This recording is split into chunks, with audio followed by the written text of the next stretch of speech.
अस्सलाम वालेकुम everyone. I hope आप सब लोग खैरियत से होंगे। आज जो हम डिस्कस करने जा रहे हैं इस वीडियो में वो स्कॉलरशिप्स हैं that are being offered for MS and PhD scholarships by HEC under prime minister's youth program. तो काफ़ी अच्छी हैंडसम किस्म की स्कॉलरशिप्स हैं। I encourage all my followers जो भी स्टूडेंट्स हैं और जो इन फ्यूचर अप्लाई करना चाह रहे हैं कि वो ज़रूर इन स्कॉलरशिप्स को देखें। तो चलें थोड़ा सा अब हम मूव करते हैं न्यूज़पेपर ऐड की तरफ। देखें न्यूज़पेपर ऐड का कुछ दिन पहले पब्लिश हुआ है, लेकिन इम्पॉर्टेंट थिंग इज़ कि इसकी डेडलाइन जो है वो 21 मार्च 2023 है। न्यूज़पेपर ऐड की तरफ मूव करते हैं। ये न्यूज़पेपर ऐड है जो कुछ अर्से पहले पब्लिश हुआ है, 4-5 दिन पहले आई गेस पब्लिश हुआ है मुख्तलिफ न्यूज़पेपर्स में। हायर एजुकेशन कमीशन की तरफ से मैं थोड़ा सा इसे एनलार्ज कर लेता हूँ ताकि हम इसे और अच्छे तरीके से देख सकें।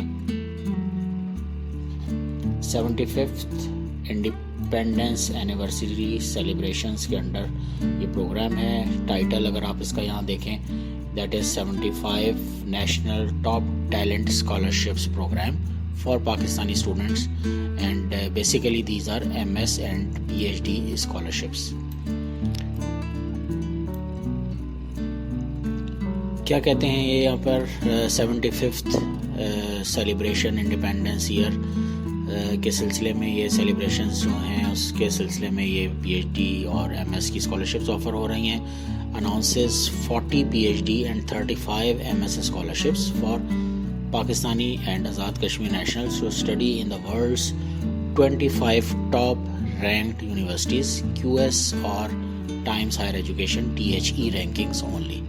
सो ये दो तरह की डिफरेंट रैंकिंग्स हैं। वन इज़ QS रैंकिंग कहलाती है, दूसरी है Times Higher Education THE ranking.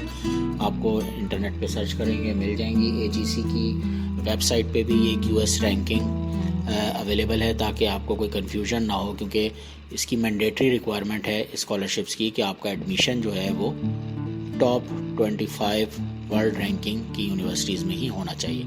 So the scholarships will be awarded on provision of a proof of confirmed admission in desired universities and selected subjects only. So थोड़ा सा selected subjects की भी इसमें option आ रही है कि वो एक स्पेसिफिक डोमेन एरिया दिया होता है जिसमें से आपको सेलेक्ट करना होता है। और यूनिवर्सिटीज़ की भी जैसे मैंने बताया कि रैंकिंग वो तो आपने देख ही लिया है कि मैंने ऑलरेडी डिस्कस किया थोड़ा सा कि इसमें हमें पता होना चाहिए कि कौन सी रैंकिंग पे वो एग्जिस्ट करती हैं यूनिवर्सिटीज़। वो हम HEC की वेबसाइट से देख सकते हैं। एलिजिबिलिटी क्राइटेरिया देख लेते हैं।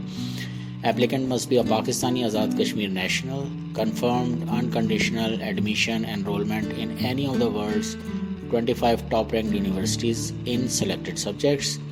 So candidates must have a minimum qualification for MS scholarships। अच्छा, ये जो selected subjects का बार बार यहाँ पे जिक्र आ रहा है, अगर इस ऐड में जिक्र नहीं भी होता तो लास्ट टाइम भी मैंने जो स्कॉलरशिप्स की वीडियो बनाई थी USA की स्कॉलरशिप्स थी HEC की तरफ से, उसमें भी HEC की वेबसाइट पे ये सिलेक्टेड सब्जेक्ट्स की लिस्ट अवेलेबल है कि आपका जिसमें बायोमेडिकल इंजीनियरिंग, नैनो टेक्नोलॉजी और इस तरह की काफ़ी state of the art subjects को उन्होंने टारगेट किया हुआ है। तो आपको वहाँ पे सारी डिटेल्स मिल जाएंगी।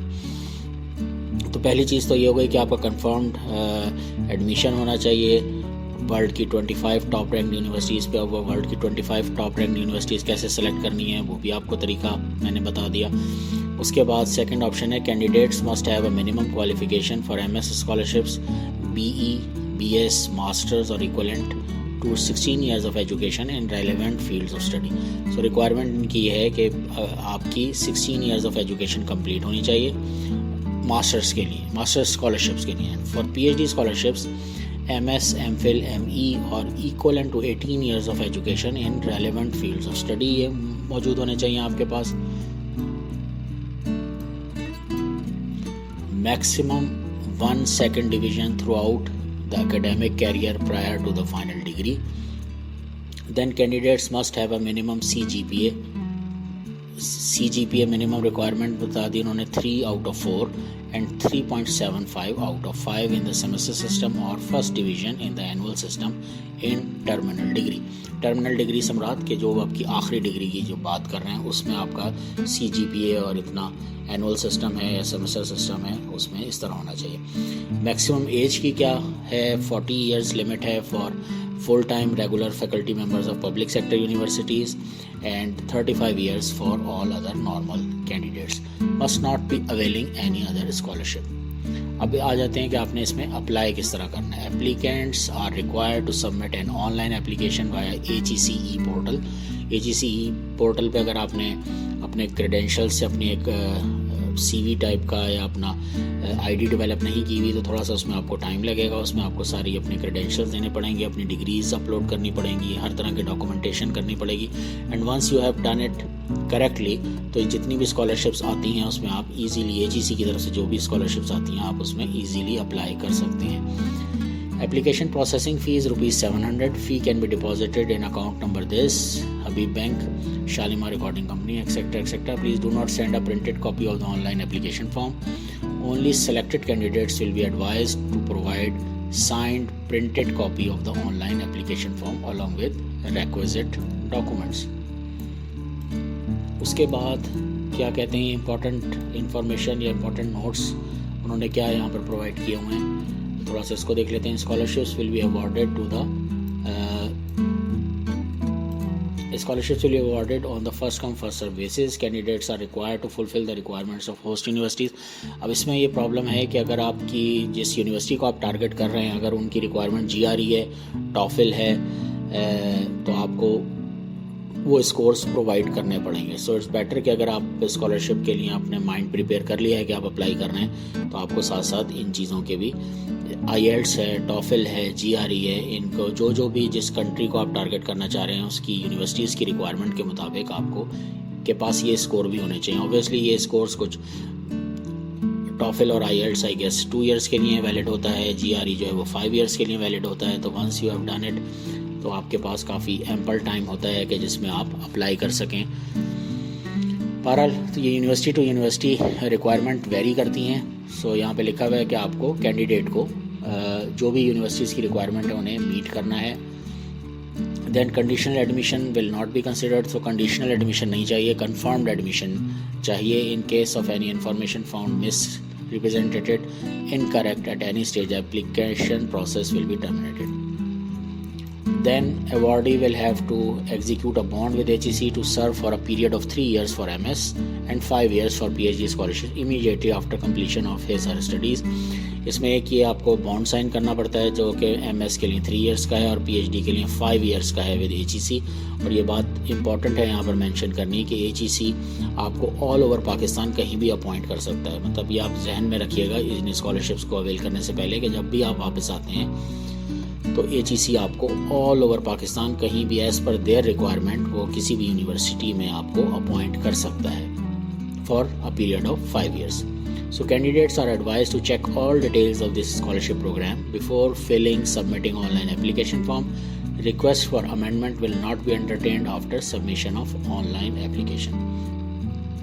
For further details, please visit www.hec.gov.pk/site/IDPS75. Or last but not least, the last date for receipt of application is 21st March 2023. अभी आपके पास आज 2 नवंबर है तो नवंबर, दिसंबर, जनवरी तकरीबन 5 महीने हैं जो कि एक अच्छा खासा टाइम है। आप यूनिवर्सिटीज़ में अप्लाई कीजिए, प्रोफेसर से रब्ता कीजिए, अपना उनको मोटिवेशन लेटर्स भेजिए, अपने जिस तरह भी आपने ईमेल पे रब्ता करना है वो काफ़ी गाइडेंस इंटरनेट पे अवेलेबल है। अगर आपको इन केस कोई कन्फ्यूजन है तो आप इस वीडियो के नीचे कमेंट कर सकते हैं। I will get back to you as soon as possible to help all of you. तो जनाब ये थी आज की वीडियो। आई होप आपको ये वीडियो पसंद आई होगी। Please do share this video with all other potential candidates who are interested in applying for MS and PhD scholarships. Thanks for watching. Take care and Allah Hafiz.